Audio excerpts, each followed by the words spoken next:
is the Pegasus Podcast, presented by Night Sports Now. UCF news, views, and a few hot takes. Now, here are your hosts, Bailey Go Knights Adams and Christian Charge On Simmons.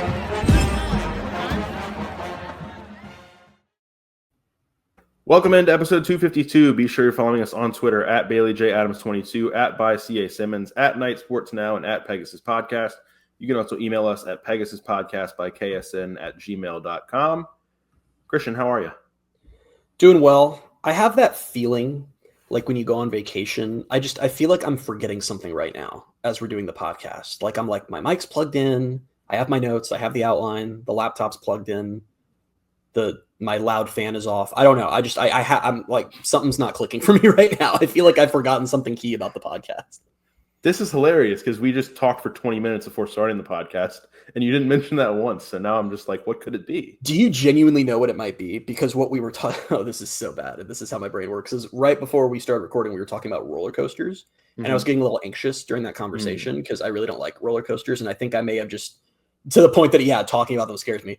I think I may have just like transferred some of that anxiety into the podcast now. Because then while we're waiting for the intro to play, I am just like, I'm antsy. I feel like something's not right. Roller coasters are the best, man. It's like you're going to spring a roller coaster on me halfway through the podcast. Like you're like, now Velocicoaster. I'm just going to start like shaking the laptop screen. It's just going to make you dizzy. I have never, and we don't need to start the pod with a roller coaster discussion, but I respect people. Like whatever you find fun is fun. Those things are, I don't understand it. I've never understood it. And I know I'm in the minority. I know most people love them, but I'm fine staying at normal speeds and not being upside down. I feel like that's the way God intended us to be, was right side up and not going 90 miles an hour. So I don't know. I love them. So yeah. Cool. You know what else has been a roller coaster? UCF's off season. It feels like this offseason, and I know it started a little earlier because there was no bowl game, but it feels like this offseason has already been going on forever. And it's like the national championship game hasn't even been played yet. It's because of the no bowl. This offseason has literally been a month longer than we were anticipating it being. Because I sometimes think about how much college football has happened since UCF last played a game, and it genuinely feels like a lifetime ago. It's ridiculous. It's also the fact that the coach left the day after the season, and I don't know, just that feels like forever ago. Yeah. So much has happened since then. We've had so many different conversations about transfers and coach hirings and just all this other stuff. And we're going to have more of those today, so that's going to be fun. I think it's finally stopping. I think this is the last week we'll be doing this because literally the window is closing. So something drastic is going to happen. I don't know what it is, but so we'll give the second interview to the Orlando Sentinel, and it's like I thought more about it, and I don't know if I want to be here next year. So we'll talk some more UCF football off season, then we'll do a little bit of a UCF men's basketball update because we haven't really had a basketball podcast at all this season. I don't think really. We've just talked about our game of the week a little bit, but no basketball pods yet. But because we know how you love them. People got more into them last year because Big 12 is fun. This is true. Big 12 is fun. Yeah. We'll start with UCF football. They have had four more transfers since our last podcast. 5 if you count Kelly Lawson deciding to come back. We talked last week about how he had decommitted and reopened his recruitment, and then it came out again, I think, Thursday or Friday, that he was like, just kidding, coming back, going to be at UCF. So maybe that's going to happen. Maybe he's going to decide again to reopen his recruitment. That could be the roller coaster that you're fearing right now. Kelly Lawson has 2 paths forward as a UCF Knight, and the paths are all Big 12 player or I am not going to like him. That's what's left at this point. We have now somehow Kelly Lawson, who is not even one of the top transfers as far as what we know, has somehow now worked his way into being a podcast topic on 3 podcasts for committing to UCF one week, decommitting to UCF another week, then recommitting to UCF a week after that. Should just keep doing it. He might be this year's Antoine Jackson for me. I don't know. I'm having a hard time with this recruitment. Yeah, you've got to replace Antoine Jackson because we've decided to give him a fresh start. We've decided because we're the ones who determine. I'm sure Antoine Jackson right now is, thank God the Pegasus Podcast guys are giving me a fresh start. It might be a relief. Who knows? It definitely isn't. But yeah, so Kelly Lawson, we need to talk more about him, this Virginia Tech linebacker. The big transfer of the week was running back Jaden Nixon. who spent 3 seasons at Oklahoma State and then 1 at Western Michigan. First impressions from you before I kind of just get into some of his stats, but I'm very excited about this guy. Yeah, I think unsurprisingly, I think he's a really, really good pickup. I kind of want to refer to him as New Killins and just see if we can get that name to stick. But I think what got me really excited for Jaden Nixon is it was a need. We talked about how, literally the running back room right now was the whole room was Miles Montgomery, Tavion Swint, and Stacey Gage. Could not stick with that, even if you trust Montgomery to be the guy, which Montgomery was really good last year. He's had injury issues and all that, but you knew they had to add someone there. And I wasn't necessarily super hopeful that it would be someone as high level as this. Jaden Nixon, so he was at Oklahoma State and he was backing up Ollie Gordon, and he was totally fine there. He was just a backup. His last year at Oklahoma State, he had 50 carries for 197 yards and a touchdown, 12 catches for 123 yards and a touchdown. He transfers down to Western Michigan this year so he can go be the guy, and boy, is he the guy. 919 yards and 12 touchdowns, 6.4 yards per carry. He's very fast. This is like one of those like vintage guys you would have wanted to see in a Frost offense if this was 2016 and 2017. And now he's coming back to the Big 12. And I for one am super, super, super excited for bringing him in. And I want to say really quickly, I've already seen several people on Twitter say, well, we got Penny Boon from the MAC and he sucked. And I have 2 things to say about that. The first one is that, okay, guys, Penny Boon not being a star does not mean that every MAC running back is now bad. That's not the way that the world works. Also, I feel like we're doing a little bit of revisionist history. Penny Boon was good whenever he got on the field. He finished the season with 208 yards and 2 touchdowns on 6.1 yards per carry. We don't know why, for some reason, after 4 games, he just vanished. We don't know what happened. And honestly, Christian, you know why? It was just because Miles was hurt. Now Miles came back, and I'm very suspicious that it's because Gus genuinely did not know how to operate with more than one running back. That was a problem for him at Auburn. It was like a talking point at Auburn that, well, when he has multiple running backs, he just wants to stick with one guy. And I think even mixing in Miles, it felt like they liked mixing in Miles because he was so similar to RJ. They didn't have to change what they were doing, which is so stupid because that defeats the purpose of having this larger, more physical running back you can use in different situations. So Penny Boon was a Gus Malzahn bust. He was not a bust by, and him getting invited to the Hula Bowl and playing that, I feel like further justifies how insane it is that they just wouldn't play him. I hadn't seen the whole, comparison of, they got Penny Boon from the MAC and he was bad. But just to hit back at anybody who is saying that, yes, he just played in the Hula Bowl, and I was just trying to it's kind of hard to find stats from the Hula Bowl, like just officially and all that. But I did find, I think it was a CBS Sports article from Emory Hunt. I have it here in the news. Let me see if we can find it. He didn't spotlight fully Penny Boon because I think the Memphis running back was like the MVP of the game, but he put like other standouts at running back. He named Penny Boon. I'm like, all right, so Penny Boon, good player probably. I don't know what Gus was doing, but I guess I don't know what Gus was doing. Yeah, for a lot of things. So yeah, I don't get the he's from the MAC. Penny Boon was from the MAC. Yeah. Like, okay, you mean the guy that just averaged 6.4 yards per carry whenever he got a chance to touch the ball? Cool. Yeah, if he can do that. Good on every carry. And then after, was it the Florida game? They were just like, that's enough. I think so. It's like they benched KJ, and for some reason, Penny was a package deal in that. It really just did not make sense. And that was what Gus said, wasn't it? Was that like Miles came back from his injury, and he was like, well, Miles is back. There was a press conference where Gus was asked why Penny hadn't been playing, and Gus, I forget who asked the question, and Gus genuinely looked at the reporter sort of perplexed and just goes, well, Miles is back from injury. Like the idea that more than 2 running backs might see the field is just such an insane concept. I don't know. I'm glad he's not the coach. But yeah, Jaden Nixon, him and Miles, that seems like a really solid duo to take into 2025. Now, what kind of O-line will be blocking for them, that still remains to be seen to some degree, but good starting point for sure. It's not something actually I don't think I've really thought a whole lot about until now, but and for the most part, I mean, Gus didn't have to play more than really one running back because they had RJ Harvey. But I kind of forgot, in Frost's tenure before, like he would run through a lot of running backs. Like this is exciting to have, Jaden Nixon proven, Miles Montgomery proven, we know what both those guys are. And then you have, Stacey Gage will be a second-year guy, but Tavion Swint, who's a freshman, who might actually get some carries just because Frost likes to use more than 1 or 2 running backs. Like that's exciting to me to have 2 guys, what you're pretty much getting from them. And then, a young guy who might get a chance to have a really nice freshman season, but not have to be the guy. Yeah. In 2017, 5 different running backs broke 150 yards on the season. Yeah. Can you name all 5? Trivia? No. 2017, okay. You said? Yep. Did Jawan Hamilton play enough to break 150? No, he did not. He was not one of the 5. Adrian Killens. Yes. Otis Anderson. Correct. 5 running backs did? Mm-hmm. Was Bentavious Thompson here yet? If he was, he wasn't one of them. I don't think he was. Shoot. Am I missing an obvious one? Yeah, 2 of them aren't very obvious. You are missing an obvious one. It's not Greg McCrae, is it? He's one of them. Not the obvious one, but he is one of them. Yep. Oh. The obvious one. Oh, Taj McGowan. Correct. All right, you're missing He the obvious one? Yes, he was the obvious one. You're missing this one that I have no recollection of them getting a carry.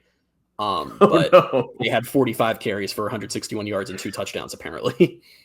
Can I get a hint? I don't even know what the hint would be. It would help I can give you a hint, but it's going to immediately give away who it is. All right, fine, because I'm not going to guess it where that is. All right, the highest rated recruit to commit to Scott Frost.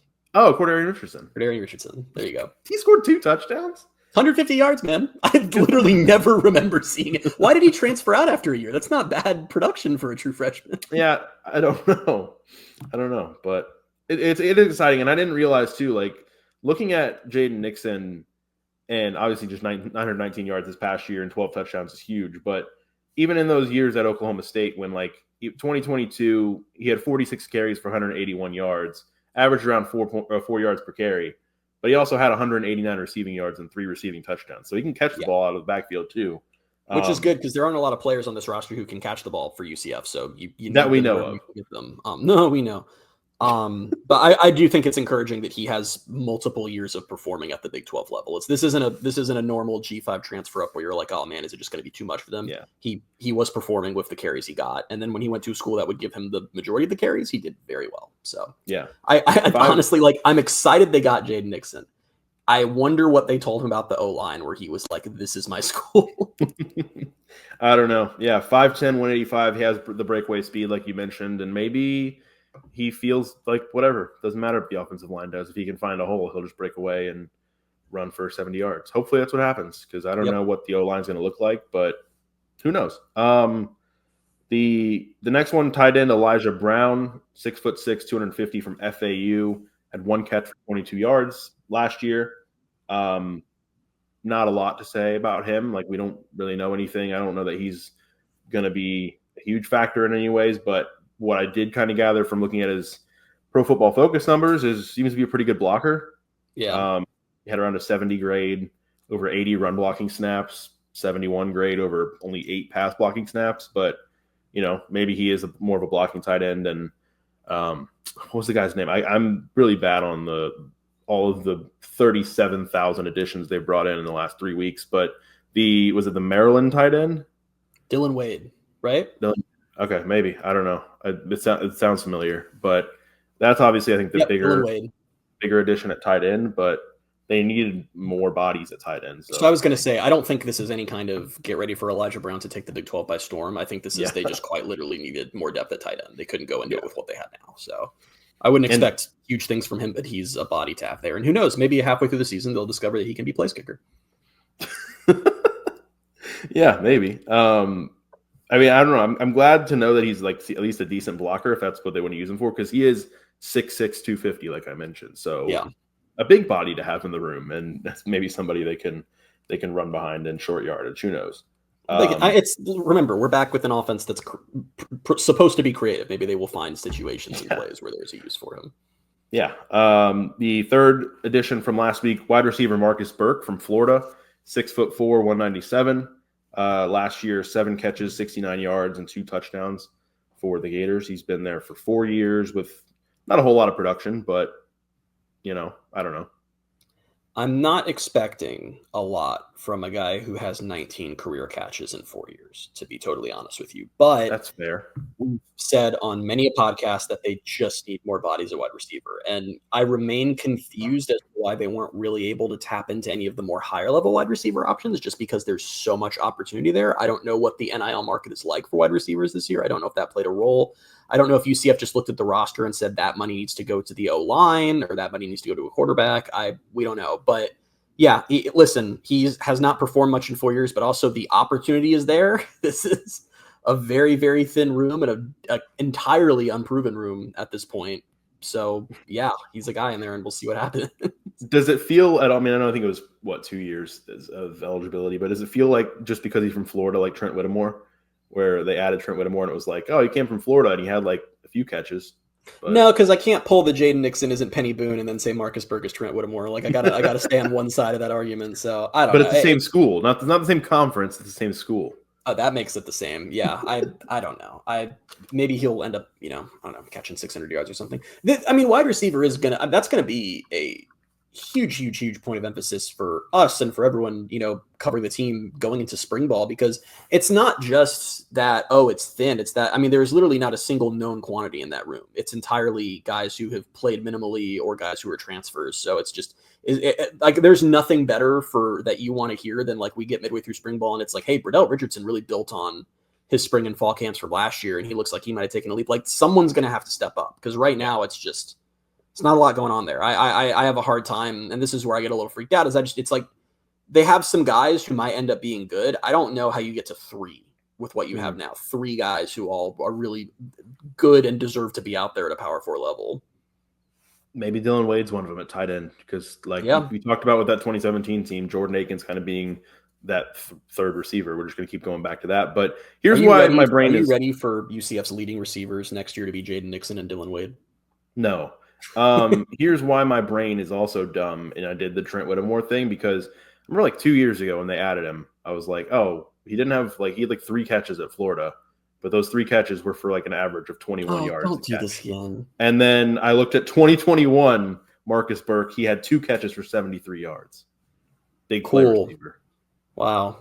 That's how dumb my brain is. Because if Trent Whittemore established one thing for himself at UCF, it was big plays and not being known for his fair catches, which is kind of the complete and total opposite of a big play, but the most mundane play in football. Smart play sometimes. Sometimes it was just the whatever. Yeah, it's the smart play when he's got 15 free yards ahead of him and is just like, I'm good. Yeah, if he knows that he's going to get lit up and fumble, then yeah, maybe it was the smart play. I want to be clear. I don't hold any ill will on Trent Whittemore for that, because it could not be more clear that the direction from the coaching staff was do not ever return one of these. Like, it did not matter the ball, the situation, anything. He was always fair catching it. Xavier Townsend left, and they were like, Trent, you can just, as long as you can just go out there and catch the ball, like, that's fine. Please just fill that role. That says so much about how that last staff treated special teams, that they're Townsend leaves and they're just like, we just shouldn't do no harm. Do no harm. That's it. Don't try to make any plays. Just do no harm. The last addition from this past week, linebacker Cole Koslowski from Colgate. That's weird. Why did I just put that together? Why did I just put that together? 6'2", 230. He's pretty decent production over the last couple of years at Colgate anyway. Last year, 121 tackles, 63 solo tackles, 3 passes defensed, 4 sacks, a forced fumble, and an interception. You having entirely different stats than me on him has been an interesting development. Oh, is that a thing? Yeah, where'd you get his stats from, out of curiosity? ESPN? Okay, I got mine from their website. That's interesting. What was his stats on their website? Were they 133 tackles, 66 solo, 8 TFLs, 3.5 sacks, 1 forced fumble, 1 interception, 6 passes broken up, 1 blocked kick. Weird. I don't know. Seems decent. Regardless. Yeah, I'm surprised that, because his offer list is not good. UCF and Purdue were the only P4 schools who got involved, at least publicly, and it was a lot of like mid to lower level G5s. I'm surprised by that. This seems like really good production. He was an all conference player at the FCS level. I don't know. We've seen time and time again, we've seen the guys do really well at the FCS level tend to produce at least to some degree at the Power 4 level or the G5 level. So I don't know if there's some detail I'm missing, or maybe it's just someone that kind of fell through the cracks. I don't know, but seems like a solid pickup for UCF. They're definitely at the point now at linebacker where there are enough guys they've brought in where I'm like, I feel confident that at least a couple of these are going to turn into something. That's how we were last year. I think it was the same thing where it was like they brought in enough to where they'll figure something out. And they did. And more or less they kind of did. They did. It was nothing like what it was in 2023. No one turned into a superstar, but God, when you think of how bad things were in 23. Well, we had a potential superstar. Now he's at Washington. Yeah, well, what can you do? He's still a potential superstar. Can you do? Just not for UCF. What can you do? I don't know. Can we do something about that? The last piece of news from this past week in UCF football, they hired a special teams coach. They did. Brian Blackman coming back to UCF for another year. Stop it. Pete Alamar, who is almost like his coaching history is very long. But I think it's very long in a different way than like Ted Roof's was. Yes. Because there's been success over the stretch. And he stayed at some of these places for a long time. He started his coaching career as a GA at Cal Poly back in 1983. Long time ago. But I wasn't alive yet. Spent not even close to alive. So spent like 4 or 5 years at Arizona from 95 to 99. From 2000 to 2002 is at Eastern Michigan. Then 03 to 09 was at Cal as like a special teams and a tight ends coach. A couple years at Fresno State. And then from 2012 to 2022, he was at Stanford as the special teams and tight ends coach. That included a 2013 Phil Steele Special Teams Coach of the Year award. And then he was at Rice the last couple of years and filled a special teams role and was the assistant head coach there. Was also their interim coach this past year, and he went 2-2. So his first season His first season as a special teams coach was 1996. So bringing experience to the. I was also not alive then either. So bringing experience to the. To the table. Our listeners hate us right now for I said 1983 a long time ago, and I know someone listening was like, I don't know, either in high school in 1983 or was born in 1983, and they're just mad at me now. My parents hadn't even met in 1983. I always forget years. My parents, I think, graduated high school in 84. There's me giving my parents' age away on the podcast. You're welcome, Mom and Dad. Wow, your parents are younger than mine. I by the way, I was born in 97, so he is only, so yes, it's my whole life plus a year as a special teams coach experience, but still, I'm not that young, but yeah, I'm really, really excited for him. Partially because there's quite literally nowhere to go but up for UCF. Yep. I mean, special teams was, I don't understand how Brian Blackman kept his job through Gus's tenure for a number. He should have been fired like 3 years ago. Yeah, and I really I don't know if that was just a Gus loyalty thing or what. It was very frustrating how much of just a consistent problem special teams was in a lot of ways. And not just like, oh, one thing isn't working. And one thing I really like about the Pete Alamar hire is, as far as based on what we know now, it sounds like he's coming in to just coach special teams, which was not Gus's strategy at UCF special teams, which that's not unique to Gus.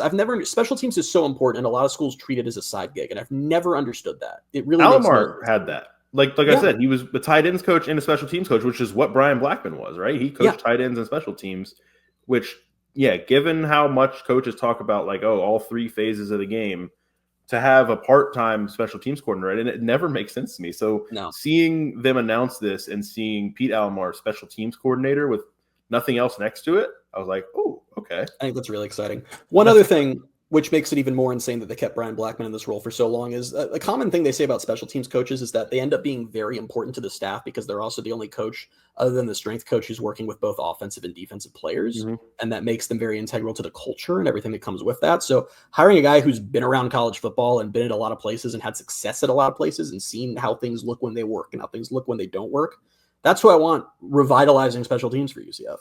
Yeah, which, I mean, looking back, I think special teams under Frost were good. I mean, they had. Yeah, did they have any like big plays or anything that we still talk about on special teams? I can't really remember. There was one, at least, against a school that's close to where I am right now, actually. It wasn't important though. It was some dumb G5 school that didn't even have a stadium, if I remember right. Yeah. No, I don't know. I think this is good. And I don't know, just this offseason, which has been a month and a half, but more like 6 months with everything that's happened. I don't know. I'm happy with where UCF is right now. And I know there's a long way to go, but positive right now. I'm going to knock on wood. We're done. This is the staff, right? There's no one else to hire. We're good. Yes, I think that's right. Yes. Okay. Sure. They did it. I don't know. We've forgotten some key position. I don't know what it could be. Like, yes, they've hired. The staff's done. We'll see. Wait. I don't know. I can't keep everything straight in my head. They have a tight ends coach? Okay, so that's the one they don't, but I believe Steve Cooper is going to be tight ends coach. Okay. The offense coordinator. Okay. Yeah. Then cool. I think that's everything. Yeah. They did it. Great. Now they just need to hire. There's going to be one more hire. It's going to come in late. It's going to be Christian Simmons. Uniforms are. It's going to be great. Very excited to fill that role. Excited for the next chapter in my journey as part of Scott. I know you said that pretty quickly, and so I didn't really have like a whole lot of time for my brain to process everything. But the very first thought was like, where is he going with this? And then I heard your own name, and I was like, what's going on? And yeah, I don't know. That was a whirlwind for me. But yeah, I'm trying to think, like if Scott Frost called me and was like, Christian, hi, I remember you from our one-on-one interviews we'd have in 2016 because no one covered the team except you back then. There were like 3 other people, but really, guys, there was no one there. It was crazy. He was like, I really liked how you would derail whole press conferences by asking about uniforms. I'd love you to come in and just not even work with the equipment team, not even like do any of the hard work of that. Just decide what we're going to wear each week, and that'll be your job. But you have to give up doing the podcast. I don't know what I'd do. If you didn't do that, I'd be mad at you. Yeah. If I if I didn't do which way? Like if I took it, you'd be mad at me. If I didn't take it? If you didn't accept the position of working and deciding UCF's uniforms week by week, it's not like we wouldn't be friends anymore. Like, yeah, we wouldn't have the podcast, and like, I don't know. I meant it more. I'd miss doing I wasn't like, oh no, I'd have to give up Bailey to do it. Which again is fine. That's fine if you want to do that. I don't know. I like to think that in that scenario, Scott Frost is doing that less because like he wants your uniform insight and like respects your uniform opinions, and he's just like, I don't want my press conferences being derailed by uniform questions. So like, let me just keep him closer to me and like just have him spew all of his uniform stuff like in an empty room by himself. I have not asked a uniform question in many years, to be fair. What was one of the pressers? You've got me doing it the most lately. I know, because you'll players at the combine and the Senior Bowl. I'm probably going to do it again. I'm really curious to hear about Harvey, but one of the pressers this fall, like before the season started, or maybe it was last year, I can't remember. It was someone made a joke about like, oh, are you going to ask about like the new helmets, like it must have been last year, the new gold helmets. And I was like, oh yeah, I'm definitely going to open this, this fall camp presser with that. And then the press conference comes and goes, and I don't ask the question, obviously. And then afterwards, 2 people turn around. They're like, you didn't ask about the gold helmets. I was like, did you really think I was going to do that? You're like, you didn't pick up on the sarcasm. So both of us are disappointed. I think the best time, it's all about picking your moments. Like the time to ask us about the gold helmets would have been after the Utah game. His final press conference at UCF. Oh, it would have been good. Yeah. All right. UCF men's basketball time. Bye, everybody. I hate that you said that because I thought it, and I was like, I was just gonna move along and hope that everyone sticks with us because, yeah, UCF men's basketball, 15 games into the season, kind of just giving a overview of where they are now and what's coming up on their schedule. But 11-4 so far, 2-2 in Big 12 play. Everybody obviously remembers their key win being the season opener against Texas A&M, and then obviously a couple weeks ago on New Year's Eve, winning at Texas Tech to start conference play. Their losses, I can justify all of them except for, we'll see. Wisconsin, they lost to is ranked. They lost to a ranked Wisconsin team who's still ranked. They lost to LSU in triple overtime. LSU's not ranked. They're 11-5. They're a decent team. They lost to number 7 Kansas. It doesn't matter by how many points. And then they lost at Arizona, who is 4-0 in Big 12 play. They're receiving votes. That's all solid quality losses. Doesn't matter how many points they lost to Kansas by at home. Doesn't matter.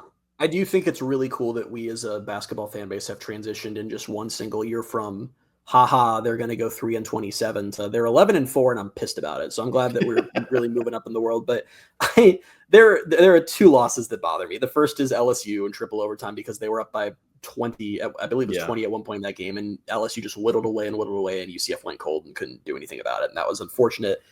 I'm not going to sit here and try to spin why suffering what I believe went down as the worst Big 12 loss in the history of the conference is acceptable because it's not.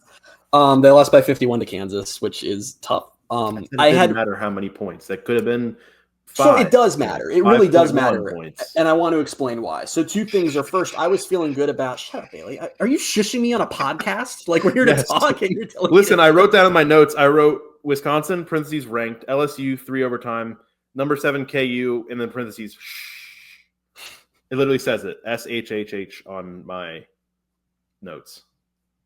Okay. So anyway, they lost by 51.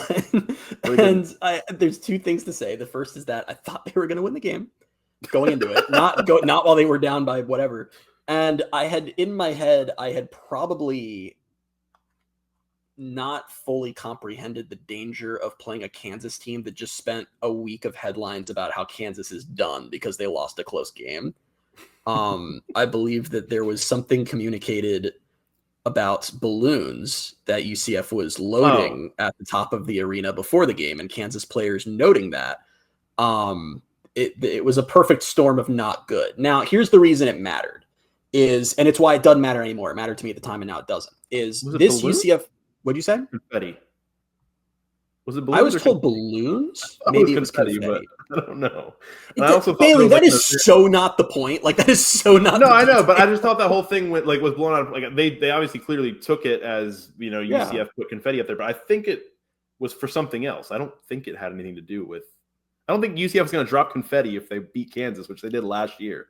I feel like they very much would have dropped confetti. But anyway, and I would have supported the hell out of it, to be real with you. But the reason I was freaked out about the 51-point loss is that's about as horrible of a loss as you can experience as a power team in basketball. And there is no secret that this is a UCF men's basketball team of largely new faces. It's a lot of transfers. The core of this team is guys who were not here a year ago. And why it mattered to me was my fear after that was, A, you don't lose by 51 unless you kind of give up at some point. And B, is this something that they shake it off and go ahead with the season, or are they just dead in the water now? Because these are guys who do not have a long history together, are a lot of rentals and guys who are not going to be here for long and do things just crumble. And I think in my fear of that, I probably was not giving Dawkins enough credit for the fact that he has always had a strong culture on that team, and they immediately bounced back and beat Colorado. So my worries about how bad that loss were have been alleviated because it has not impacted the season from there. Yeah. No, it was a bad loss. I'm trying to downplay it because I don't want to talk about it. It was happening while I was in the middle of working a Bucks game. So it was like, I can just pretend like this game isn't existing and I don't have to look at the actual final score. And that's kind of what I did. And it was a lot better that way. But yeah, I mean, they bounced back. They beat Colorado. They played tight at Arizona on Saturday night. Just couldn't really find you couldn't string enough shots together to get back into that game and win it. But I think they're in a decent spot. They're 11-4, 2-2 in the conference. That never gets easy in this conference. The upcoming schedule we can talk about in a second. I was kind of just going to highlight some of the players right now, like Keyshawn Hall. They've got 3 guys averaging double digits. Keyshawn Hall has 16.1 points per game. Darius Johnson has 14.9 points per game. Jordan Ivy Curry has 14.7 per game. And then the freshman 7-footer Mustafa Chiam it's averaging 2.5 blocks per game, which is just pretty good. Yeah. He's got 7.6 points per game, 5.1 rebounds per game. Didn't really know he was going to be this solid this quickly, which is nice. Keep in mind, he reclassified. He should not even be a freshman until next year. And he's already just completely wrecking this league. And he's also starting to hit threes, which should have everyone terrified. It's awesome. Assuming he's not a one and done, which I don't think he is in part given his age. That is a hell of a building block, not just for the rest of this season, but for next year too. Yeah, and that's I haven't had a chance to watch a ton of games this year. I've watched when I can, and I've had fun. It was the same thing. Last year was a fun season to watch them win some games that I didn't expect them to win, make some noise that I didn't expect them to make, and I think they can be even better this year, which is that's kind of where it gets scary because then you start to have expectations and that's when you get a little more annoyed. But I think this is, and obviously you have Jalen Sellers. I don't know what his injury status is right now. He came back and then he's missed the last 2 games since then, which is kind of tough. Hopefully it's not a scenario where it's just a snake bitten season for him, but I'm worried that's where we're headed. Yeah. Because it was such a strange injury to begin with. I don't know. I'm worried about that, but it is funny how, they're 11-4, they're 2-2 in the conference, they're 7th in the Big 12, and I feel like the fan base vibes is generally just kind of, I don't know what the word is. I don't think people are overtly angry because there's not a reason to be. I think people are just, it almost feels like there's kind of an expectation that they're going to fall off here. Mm-hmm. And I get where that comes from to a degree because listen, on the season, they've hit 42% of their shots. That puts them at 314th nationally. It's not great. The one bit of, silver lining I might say there is I don't know if it's going to stay that bad. This has been a situation where they just sort of get themselves in some weird situations and do some stuff that they look uncomfortable doing. I don't really know why that keeps happening, but they've got a brutal stretch coming up and we'll see what their record is in a few games here. But the goal of the season was always try to get back to the tournament. And they're still very much, to say still, they are absolutely just straight up in striking distance of doing that. John Rothstein had them in his projection from this week, I believe. They're there. There are Q1 wins and quality wins in front of them. They just need to find a way to win some of them. And if they do that, this will be the season that we want it to be. And that's exciting that it's year 2 for this team that everyone had just assumed was going to be a bottom feeder of all bottom feeders, and they're continuing to hold their own. I mean, like I said, the Kansas loss is horrific. It's horrible. It's also what we thought they were going to be doing every game if we'd had this conversation a year ago. And for that to be the anomaly, and for the other games to be 2 wins and a close loss on the road to a very good team in another region of the continent, it's not bad. It's not a bad start at all. Yeah, and I'm finding myself, and we kind of got into this conversation last year, and I think there's expectation more so now than there ever would have been because of how last year went, I think. Yep. But I think there's still an element where, I don't know, it was always a talking point, I think, before the Big 12 move about resources and all that. But at this point, there cannot be any denial that Johnny Dawkins is doing more with less. And I just think he still deserves more credit for what a good coach he is and what he's been to UCF. I mean, he's one of the best coaches on campus. You know, him, Cindy Ball Malone, and Rich Wallace, I guess, would be the 3. Scott Frost won a national championship here. Yeah, but I mean, he hasn't coached since forever ago. So, yeah, I mean, I don't know. I've always been a Johnny Dawkins guy, and I think has sentiment turned a little bit in the last year and a half, or do you think there's still a lot of they'd be better off with another coach?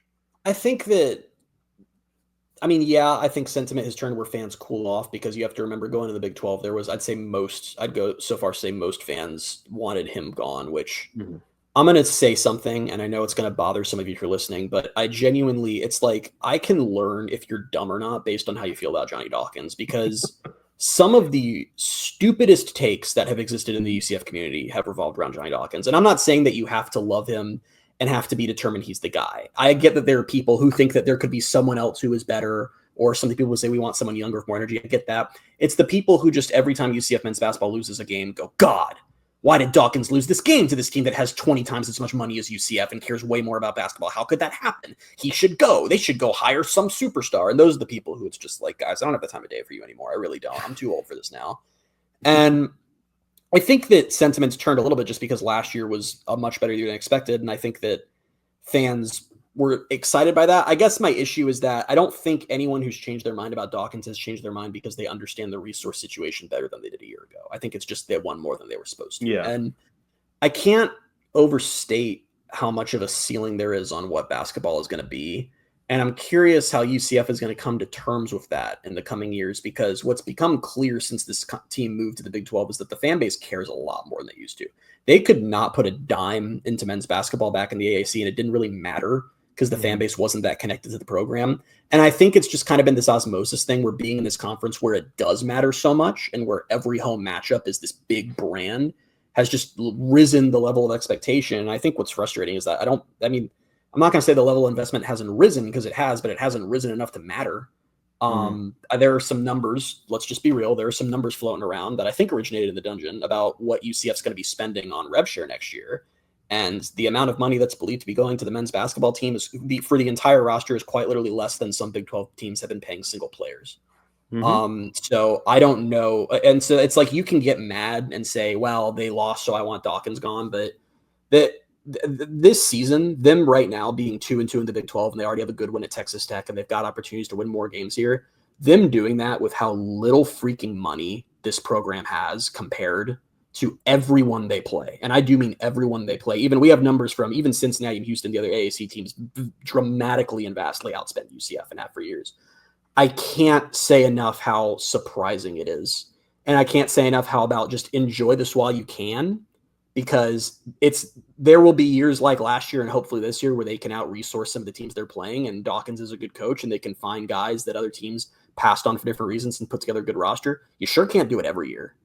And I'm just frustrated that I know the first time it doesn't work, whether that's this year or next year, the fans are just going to jump ship, and there's going to be no accountability. And what's going to really be frustrating, and I don't mean to just keep rambling here, but like, let's have a deeper conversation here for a second. If we've been talking about Terry Mohajir and how it's hard to, kind of evaluate his tenure, one part that's not hard to evaluate is the coaching hire part of it.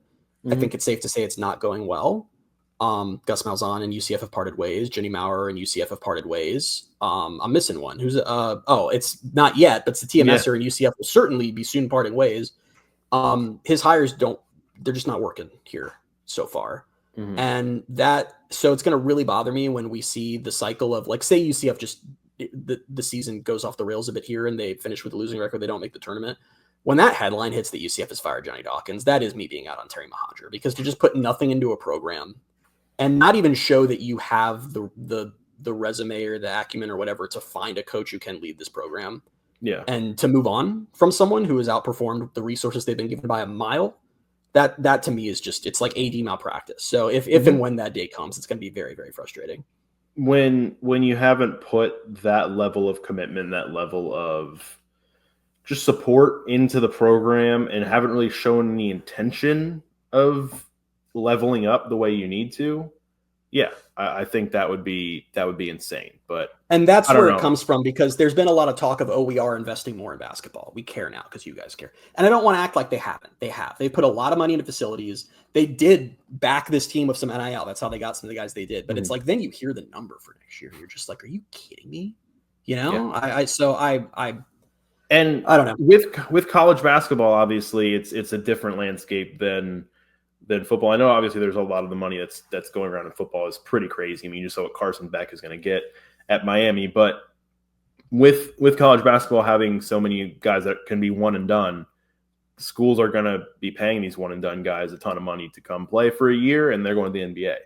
And I don't know, I think that just kind of creates a landscape that is really tough to compete in when you're not that UCF's going to be able to go out and shell out the money for these one and done types, but just it's going to be difficult to compete when that's happening everywhere around you, and you can't really muster up anything close to, not even close, but anything kind of to get yourself in the ballpark of what other teams and other programs are doing. Like, it's going to be tough. It's going to be an uphill battle forever.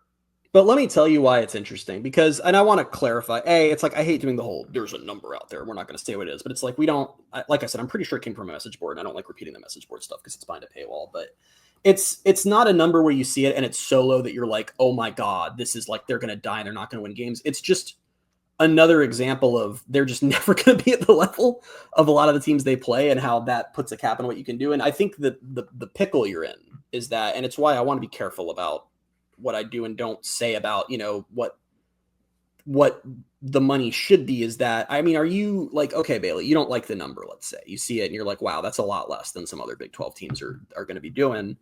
Are you cool with taking money from football to pump that number up? I don't want this to sound disingenuous, but not a lot, but like a little bit, maybe. Yeah. Okay, and that's kind of, that's the pretzel. And I guess I'm trying to clarify as I talk a little bit where I stand, because I think it stands with this is, I'm not even saying that UCF needs to be going crazy and putting all this money into basketball. It's more just that you're actually in a pretty sweet spot where you are not willing to put that money in right now because you need to build up football, and that's probably what your fan base wants. But you're in the sweet spot where you're in that situation, and it's paired with a coach who over years and years has shown that he can outperform what you're going to give him and can get more out of the team than the average coach. And I guess it bothers me that happy to be here, and is happy to be here. And it just bothers me we all understand what the contract he got last year was. And it's like, it just bothers me that we're still in a situation where it's once again, year to year. It's like, if they fall apart here, they're going to fire him and they'll go get some young guy and everyone will be all happy. And then UCF won't win any games and it'll be frustrating. Yeah. I don't know. I don't really, it's hard. And what you mentioned earlier about, I think the term you used, I think it was like by osmosis. Like, it's just all of a sudden things have changed a little bit with this program just by being in the Big 12. But I think we've talked about it on the podcast. I think you and I have talked about it just, here and there.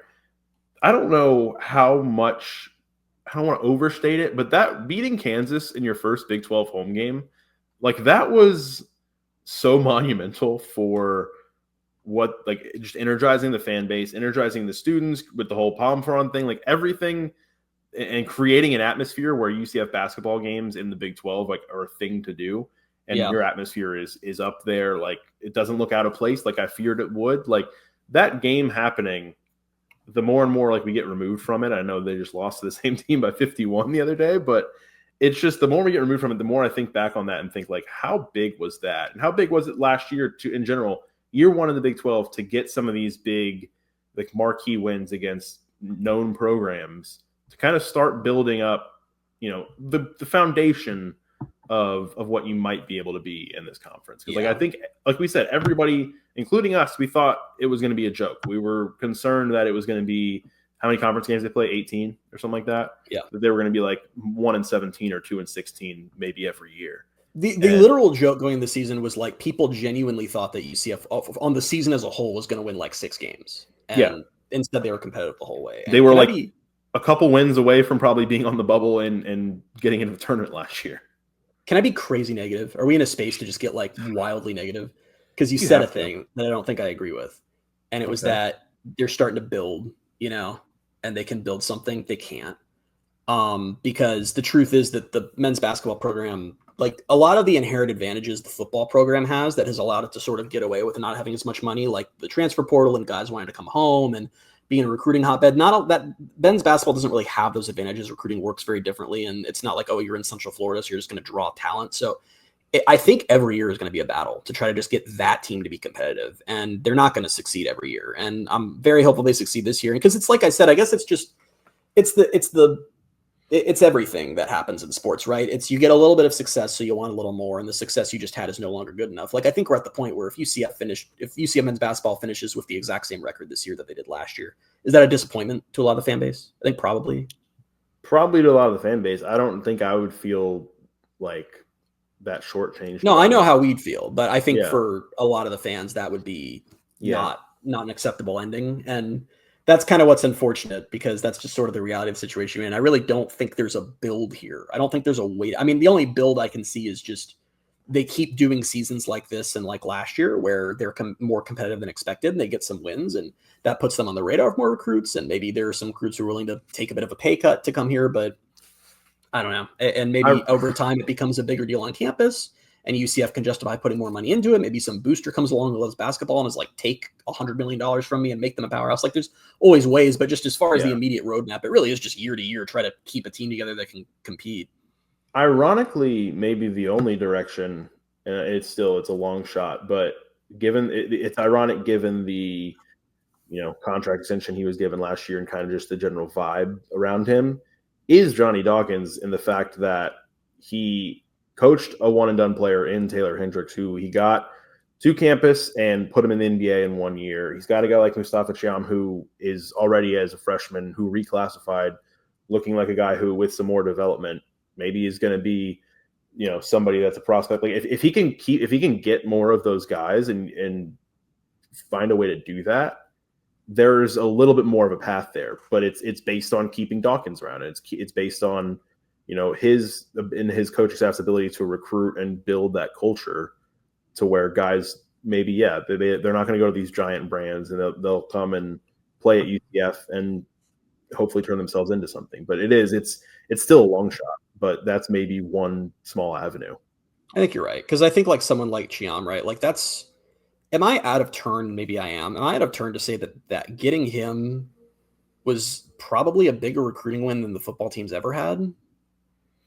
I don't know enough about basketball recruiting and his background to be able to say that, but I know I might be overstating, but he was a top 60 player nationally, like in his class. And that's pretty wild when you're a program that is pretty under-resourced compared to, and I guess that's the thing too, because when I say under-resourced, I don't mean like, Tulane is putting more money into basketball. Actually, when they were in the AAC, UCF was trailing a lot of those types of teams, but it's just, UCF's in this position where you're not just in a Power 4 basketball conference. You're in the Power 4 basketball conference, the conference that most years is considered the best in America, that has some insane brands, that has very few weak points, that everyone is going crazy. And this matters to them like football matters to them. And then you're UCF where you're like, we're kind of just here for football, but like we'll put the men's basketball team out there. So it's just trying to find a way to exist in that ecosystem is, I don't know. It's tough, but I can't overstate that. They're 11-4 right now. They're 7th in the Big 12, and they're 2-2. And if they get some wins here, if they can try to get a win against Arizona State tomorrow night, you got some big ones coming up against Houston and Iowa State. It's like if you just keep yourself afloat, and tournaments will come. Like that's the whole thing. That's more UCF ceiling to me, is just do enough to keep yourself in that position every year, and you'll get every now and then. And that's we all want that. And one last thing on that point about kind of Dawkins attracting some of this talent is like it still kind of blows my mind every time I see a top prospect give their final 5 or top 3, and UCF's logo is in there. Yeah. And I'm like, just land a guy, like one of those guys again. And like, I don't know, they're doing something right to be, in the conversation there. But yeah, and you mentioned the Big 12 being, the best basketball conference. You and I have talked about this a little bit. Is like, there is a little bit of a worry that this might not be one of the years where going 500 in Big 12 play gets you into the tournament, just because, it's not like the Big 12 is having a bad year, but it's just not the same level of dominance it has been. It's still early. It's only, it's January 13th, but there are currently 4 Big 12 teams ranked in the top 25, a couple more receiving votes. The SEC, I think, has 6 of the top 12 teams in the AP top 25. So I don't know. It hasn't been that same kind of year, but there are still opportunities ahead. Like you mentioned, they play Arizona State tomorrow night on the road. They come back home and they host number 10 Houston on Saturday. Then play at number 2 Iowa State on Tuesday. Then TCU at home the next following Saturday, and then a rematch at number 9 Kansas. So the opportunities will be there. They're just going to have to win. I want to say a good share of them, but they're going to have to win a few of them to put themselves in that conversation, and hope they can find themselves in the field. Yeah, and it's everything you just said. They're in a bad spot in a way, because it's the Big 12 is not. This year is perceived to be a little down, but for all UCF's intents and purposes, it's still a meat grinder for basically every game. So now you're in this double whammy of like, yeah, it's still pretty much just as tough, but you might not get as much of the benefit of the doubt if your record isn't better. So it's going to be tough, but we'll see. As long as they stay what they're doing, where they're competitive most nights and they're fun. Like last season was so fun, and this season's been fun too. Sure, the individual games, they make me want to die because they're very stressful, but they're fun, and just keep it going. And I also got to say, this is why we can't do basketball topics, because we've never once in the 4 years of this podcast. It's not our anniversry yet. Is that next week? No, okay. It's in 2 weeks. For a second, I thought I forgot our 250th. No, I'm wrong. Next week. Sorry. Okay. We're gonna do something special, birthday music. Who knows? But in the 4-year history of this podcast, we'll be like, hey, let's do a basketball episode. And we'll start the episode and be like, the basketball team's playing games. And within 10 minutes, we're like, you don't like Dawkins? Screw you. And why doesn't UCF give them? It's like we just can't have a normal basketball conversation. It always gets so philosophical. It always does turn into, if everyone who doesn't agree with us about Johnny Dawkins is wrong, which is true. So I don't know. I'm still fine with keep continuing to do them, because there are things that I say on this podcast that people get mad at me for, and I'll read them being mad at me, and I'll be like, that's fair. That was probably dumb. The Dawkins thing is like, there's a right and wrong. It's not an opinion thing. There's a right and wrong take on this. Now that we've said this, they're going to lose like 12 in a row, and it's going to be horrible for us. But yeah, Johnny Dawkins doesn't know it, but I would go to battle for that man, like actual battle. So like war. You would go to war for Johnny Dawkins. Okay, I probably would. Just putting that out there in case he needs me to. Just putting that out there, like that's going to come into play. Well, I don't know if he hears this and he's like, listen, I need you to do this thing. There's a chance I'm going to do it for him. So, just want him to know that. Nice. I appreciate That's him. great. He's a great guy. TMS would not go to battle for, most likely. Yeah. TMS is what you're going to get from men's basketball if you let Mahajer make that hire to replace Dawkins. Because the TMS hire at the time, I was like, this is great. Like she's got the kind of pedigree that like I think that this program needs. Really great. Awesome. And it has just not. And what did we do wrong on the TMS hire? I don't know. What did we do wrong? Probably a lot same of thing they did wrong on the Gus hire, and we fell for it. I'm not here to say that I was a prophet. It's that you took a coach whose experience was largely at programs that out-resourced everyone around them, and then you gave them a job where they don't have resources and said, you're a name, figure it out. And it didn't work. So, yeah. I don't think that, what was it, 7 or 8 years at Baylor and then at LSU? I don't know what about your experience at Baylor or LSU women's basketball would prepare you for UCF women's basketball. Yeah, it's tough. I don't know. It's not going well, and it doesn't look any better. That's not fun. Quickly, football news. Penny Boon, Kobe Hudson, Amari Kite, and Ricky Barber just played in the Hula Bowl. I believe Gage King was also there. So 5 of them were in the Hula Bowl on Saturday. We already mentioned Penny Boon being listed among the standouts at running back. Ricky Barber had 3 quarterback hurries and a sack in the game. Read him a little bit, read up on him a little bit. Also in that same story by Emory Hunt as a guy who turned a lot of heads in practices throughout the week, and they said it was kind of his first step and just in general, yeah, his first offensive line being something that was evident from the very beginning of the first practice. So I don't know. Reading that had me excited about, any prospects of his name kind of becoming a hotter name in draft circles. I don't know. Yeah. We'll see if that happens. The other thing, draft related, Mac McWilliams accepted an invite to the Senior Bowl, which is in a couple of weeks. He will be joining BJ Adams and RJ Harvey in Mobile, and me. So the names you just said, the core four of biggest. UCF. The core four. Bailey Adams and BJ Adams in the same place after all these years. Same initials. Are you going to tell him about the interception, or is that like want to bring up to a player how it frustrated you that he could never get a pick? Yeah, I don't know about that one. That'll be tough. I am going to be looking for their uniform combos from you as usual, though. So Harvard interested on for sure. Really quickly, because you're the NFL guru, I'm just here. I don't know if I call myself that. Well, I did, so it sticks now. Then we're going to change your title of that before we post this. Like getting a Senior Bowl invite, how good is that for your draft prospects? Like, am I supposed to be expecting Matt McWilliams to get drafted now? Not always. I think a lot of them I don't know. For this year, they're talking about this year's Senior Bowl rosters being the best and most talented they've had ever. Okay. And when I looked at the roster yesterday, I kind of get why that there's that kind of sense. I think it definitely helps a lot because of how much coverage the Senior Bowl gets and how many scouts and GMs and coaches are there. Like, if you have a good week of practice, it's going to do a ton for your stock. Right. Still, though, there are plenty of guys that go to the Senior Bowl and either don't get drafted or end up in the 6th, 7th round. But him being there is a pretty big deal. Like, that's a good thing. So it's exciting for him. Exciting for us. Absolutely. Real quick, game of the week. Just talked about UCF men's basketball. This week, they play Arizona State on Monday night. Tonight's Monday night. On Tuesday night at 11 p.m. Considering staying up for that game, even though I got back from the Bucks game last night like 2 a.m. and I did not sleep very well, still might stay up for the 11 o'clock basketball game on Tuesday night. But no justification for me to do that on a work night, and I have every intention of doing it anyway because it's also on ESPNU, which is exciting. Right. Yeah. So that's at Arizona State. But the game of the week is UCF men's basketball on Saturday, hosting number 10 Houston. Houston's 12-3, 4-0 in the Big 12. That game is at noon. A big one. And anytime they have a big opponent like that at home, it just kind of, I think, amps everybody up. And hopefully it can lead to an upset and probably another court storming if that is to happen. So a big one there. Tweet of the week.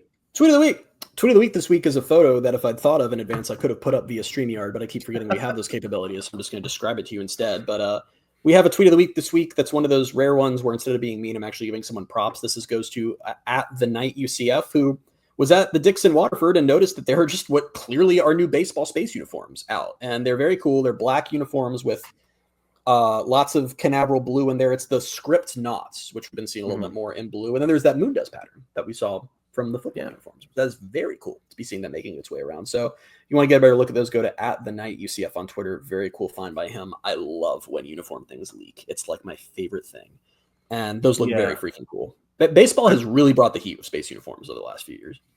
I just wish, like, it means probably bad things for my wallet, my bank account, because like I saw it and I was like, that because it's going to be $100. It's like, I might have just lost $100 on that. It looks very cool. I can't wait to see what the actual game used versions look like because the replica looks that good. I love wearing baseball jerseys just in general, but I also I have two of the UCF baseball jerseys that they sold, like the white Orlando one and the black Script Knights one, and actually I have an old one from the 2020 with just the Block Knights. Love wearing those, but I'm like, I don't have a space one, and this might be the time for me to get a space one. So I don't know. Bad for me, but they look great. So good for UCF. Bad for us, good for UCF. That's usually the. I say bad for us. I'm not going to be buying it. I don't really wear baseball jerseys, but maybe I'll watch you buy one when you're in Orlando. Yeah, whenever that'll be. Cool. All right, we'll leave it there. We'll be back next week with episode 253, and it'll be our birthday episode. Maybe some birthday music. Fourth birthday of the Pegasus Podcast. It's insane. Last year preschool. That's so dumb. I'm going to do that the entire time we have this podcast, by the way, so like get used to it. Great. Yeah. All right. We'll be back next week with episode 253. Until then, you can find us on Twitter at BaileyJAdams22, at @ByCASimmons, at Night Sports Now, and at Pegasus Podcast. Thank you guys so much for being with us, and we'll talk to you next week. Happy early birthday to us. Bye, everybody.